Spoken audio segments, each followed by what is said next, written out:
Welcome to Medicare Made Simple with valuable resources. I'm your host, Miriam, with United Insurance Experts. United Insurance Experts is not affiliated with or endorsed by the government or the federal Medicare program. We do not offer every plan available in your area.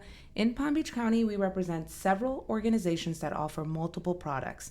If you would like information on all of your options, you can visit Medicare.gov or call 1-800-MEDICARE. Today I'm joined by Maria from our office, and we're talking about something we see every week. People turning 65 or people who delayed Medicare because they were still working and now aren't sure what to do. So I'm very excited because actually Maria and I are going to play pickleball after. We were invited by our friends over at Camelot Wealth Management. So we're hoping to do as well on the court as we do helping people with Medicare. Welcome, Maria. Thank you, Miriam. I'm also excited about our pickleball event later on today. It's going to be a lot of fun and, looking forward to it. Yeah, I'm sure we got this. I'm sure, right? We got this? I think so. I mean, we are playing against my husband, so we have to have this. Shout out to Joe. Be nice, Joe. Okay.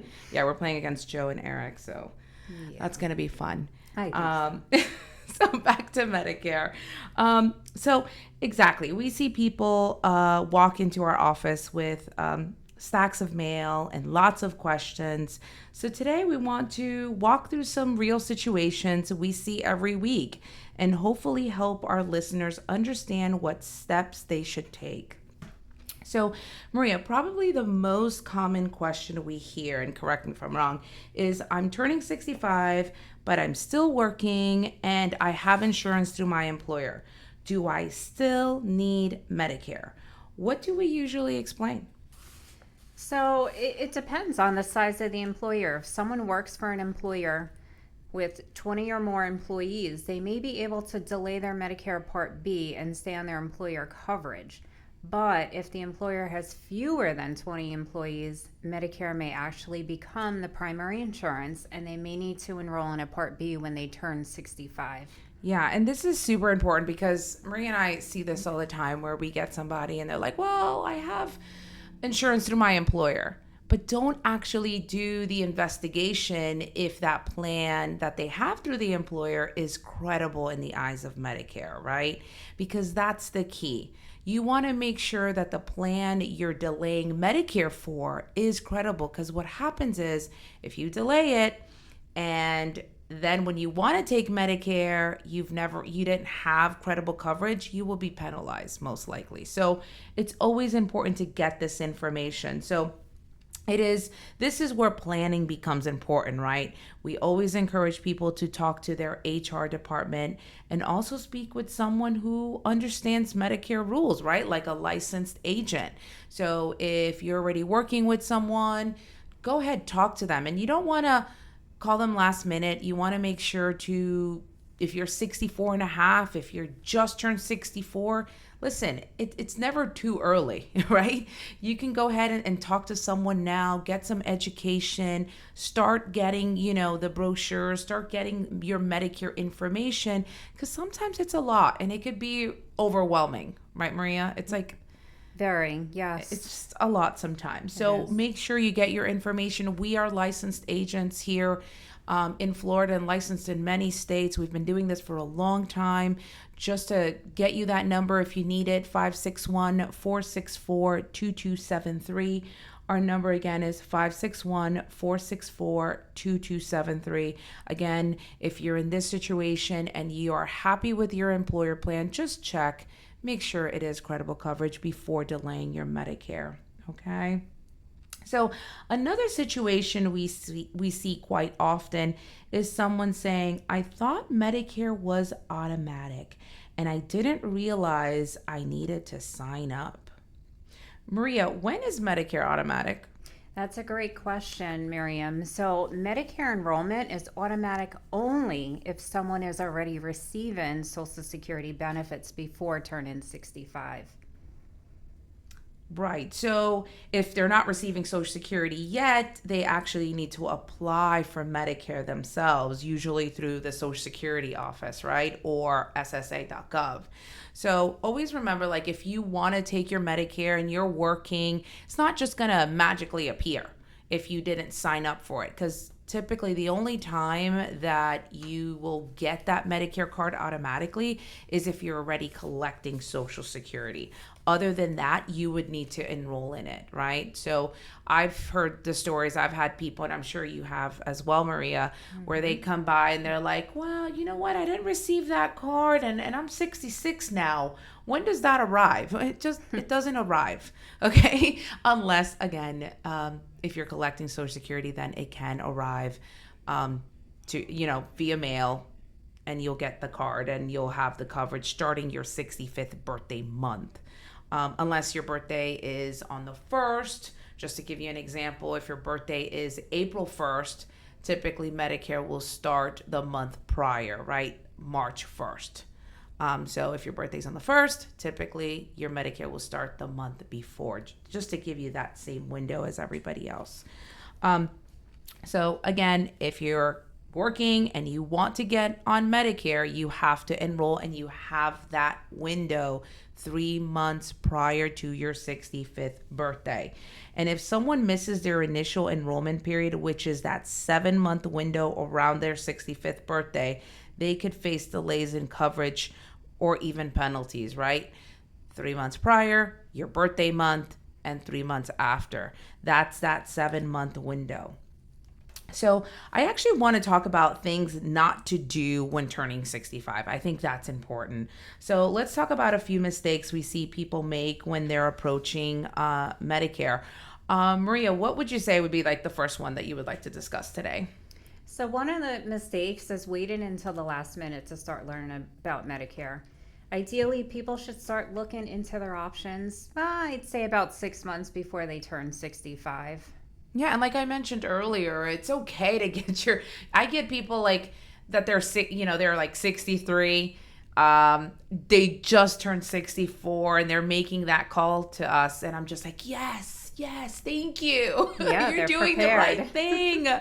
And even though I can't help them technically enroll in something at age 64 or age 63, I can get them the information they need to start preparing, right? For that window that you get through Medicare. So when the time comes, you'll be ready. You'll understand the in and outs of Medicare. Maybe not quite in and outs, that's what I'm there for.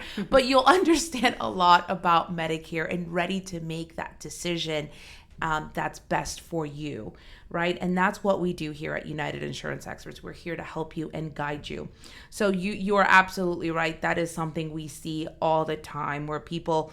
I think I don't know about you, Maria, but I've had one as I turned 65 last week. When do I get my Medicare, right? So remember, that person is not magically going to get their card. They would have to enroll, and sometimes it could take 2-3 weeks, a month, depending on their situation, right? I've seen delays of over a month. So it's important to take advantage of that window that Medicare offers us. So one other common mistake is ignoring the letters we receive from Social Security or Medicare. Typically at the beginning, we get those letters coming directly from Social Security. And I know we get bombarded with mail. Like, I know. All my clients tell me, Miriam, what is this? Most of it, and like I would say 80% of it, is probably junk. But a lot of times we throw away the good stuff, right? We throw away the important letters. And Social Security will send out very important pieces of information, not only educational, but actual Medicare cards, right? Saying, hey, here's your Medicare, you've been approved, or, giving you information that you do need for possible enrollment or your enrollment information. So that is something we see a lot where people, throw away important information. So don't ignore it. Make sure you read it. We're here to guide you. If we are your agents or you're already working with us, we'll help you with that to see, go through this mail to see what actually is real stuff, right? Yeah. We get this Definitely. all the time. So another big one is assuming, I think we see this a lot, and I'm going to talk about assuming Medicare covers everything. What do you think, Maria? No. Yeah, definitely. We get this a lot. If you're thinking like that, don't worry. Most of Americans think Medicare covers everything, which unfortunately it does not. Sorry to break it to those people that actually thought that Medicare covers everything. It does not. Original Medicare does have deductibles, co-pays, or services that are not covered. Medicare technically goes by anything that's medically necessary to you. That's kind of like their thing. If it's medically necessary to you, it will cover it. But it's very important that you actually understand what that really means. So again, Medicare doesn't cover everything. So just understand that. Talk to a licensed agent. Make sure you understand if there's something you're concerned about. If you know that you're going to need services, talk to your licensed agent. Say, listen, I know I'm going to need a hip replacement, or I need cataract surgery, and I want to go there and I want to go here. Please talk to them. That is key, is communication, especially with your agent that's helping you find a plan that's right for you. Maria, another situation we see is someone enrolling in Medicare Part A and Part B, but skipping the Part D prescription drug coverage because they don't take any medications. What can happen then? Well, if someone goes without credible coverage for too long, they may face a Part D late enrollment penalty. That penalty is calculated based on the number of months someone went without coverage and can be added to their premium permanently. Yes. Unfortunately, we see this way too often. I always like to talk about this because a lot of the 65-year-olds, thankfully, they're pretty healthy. A lot of them don't take anything. So they'll get their supplement, or just stick to original Medicare and say, okay, I got this. I don't take any prescription drugs. Why would I sign up for a prescription drug plan? Well, if you don't, you could be penalized for life, right? So understand that part of it. There's a lot of plans that are economical, especially right now.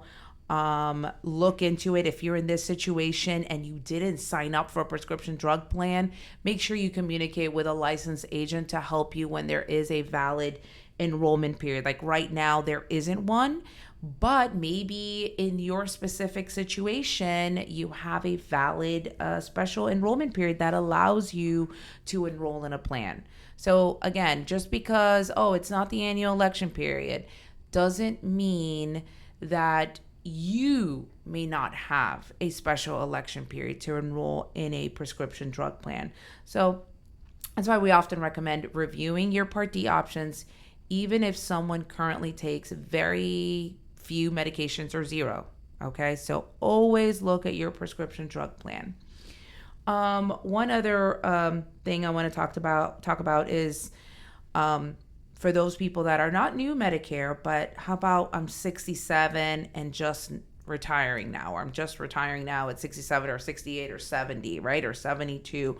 What do I do now? Because this is like their first time going into Medicare, right? Because they've been on that credible coverage through their employer. Now they're ready to take their Medicare.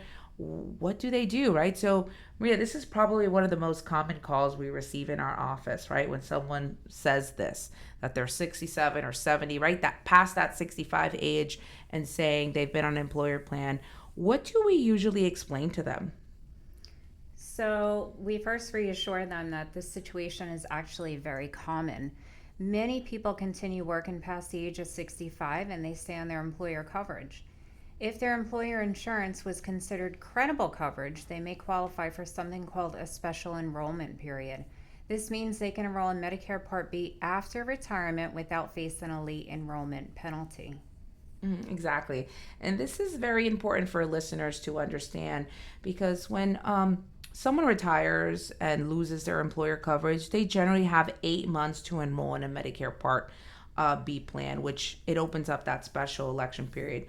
But here's the important part, right? We always recommend not waiting that long. You don't want to wait until month 7 or month 8 to start getting your education, because just like the new 65-year-old, you need that window to get your education, to get everything in place and make the right decision for you, right? So again, get your information early on, because you want to make sure there's no gaps in coverage, right? Especially if there's COBRA or something like that. That, believe me, COBRA could be very expensive. For those that don't know, it could be pretty pricey. So between your employer and insurance ending and Medicare beginning, you want to make sure that you have everything in place before one ends, okay? Right. So planning ahead before retirement can make the transition much smoother. Yes, definitely before retirement. If you know you're retiring in 4 months or in 3 months or in 6 months, start talking to a licensed agent. Start getting your information because you want to utilize that window, because there is a lot. I'll tell you now, for those that don't know anything about Medicare, it's a lot of information. A lot of times it takes a few calls with us, sometimes in person, sometimes Zoom meetings, to get all the information. Listen, for me, it took me almost a year to understand Medicare, so I get it. So, Maria, another situation we see is when someone retires and their employer offers COBRA coverage. Many people assume they can just stay on COBRA instead of enrolling in Medicare. What should people know about that? So this is where things can get a little confusing. COBRA allows someone to temporarily continue their employer health coverage, but it does not replace Medicare. In most situations, once someone is eligible for Medicare, Medicare should become their primary coverage. Correct. And that is a very important point, because COBRA is not considered credible coverage, like I mentioned earlier. A lot of people think it is, just because it's a continuation of their employer plan. They're like, okay, well, I'm paying for it. It was the same plan. Why isn't it credible now? COBRA is not considered credible coverage for delaying Medicare Part B. So if someone stays on COBRA and delays enrolling in Medicare, they could later face that late enrollment penalty. Yeah, exactly. That's why we always encourage people to review their options carefully before making a decision. Yeah, I mean, these are great examples of why understanding the rules around Medicare is so important. Many people retiring after 65 assume they can simply keep their employer coverage or move to COBRA without thinking about how Medicare fits into the picture. So, but a little planning can prevent a lot of confusion later on. So, Maria, before we wrap up, let's give our listeners a few quick tips. What's your first tip? So my first tip is to start learning about Medicare before you turn 65, not after. Agreed. I definitely agree. That's a great one. My tip is always review your doctors, your medications before enrolling in any plan. I've seen this a lot where they just choose it because their neighbor has it, because their friend has it, because, I don't know, someone they knew had it or has it and they love it. So you just automatically assume that you're going to love it. No, understand that these plans are not one size fits all. There's different plans out there. You have to understand how Medicare works, which is original Medicare. Then you have your Medicare Advantage plans. That's a whole different situation over there in itself, right? And there's a whole world. I say like a whole world, right? Like a whole planet, whole galaxy over there that you have to understand. So it's a lot. Now, I do get people that say, okay, Miriam, I know exactly what I want. I want that original Medicare and I want that supplement because I want to have the freedom to go anywhere in the country. Okay, that's pretty simple, but that part might be simple, but there are things that we still have to understand, right? The other options, your prescription drug plan. If maybe the supplement is not for you, maybe you want to understand the alternative option. So it's important to get your education, talk to a licensed agent. If you're not working with one, we would love to talk to you. So please call Maria and I, 561-464-2273, if you have any questions, any concerns. Again, turning 65 is an important milestone, but Medicare can feel confusing if you're trying to navigate it alone. you shouldn't try to do this alone. That's why there's a lot of information out there. The good news is there's resources available everywhere. There's so much information out there. Listen, I don't even know what to do with all this information. I just want to give it out. Okay. So, Maria, thank you so much for joining me today and sharing some of the real scenarios we see in the office. And thank you to our listeners for tuning in to Medicare Made Simple with valuable resources. I'm your host, Miriam Leyva, and we look forward to speaking with you again next time.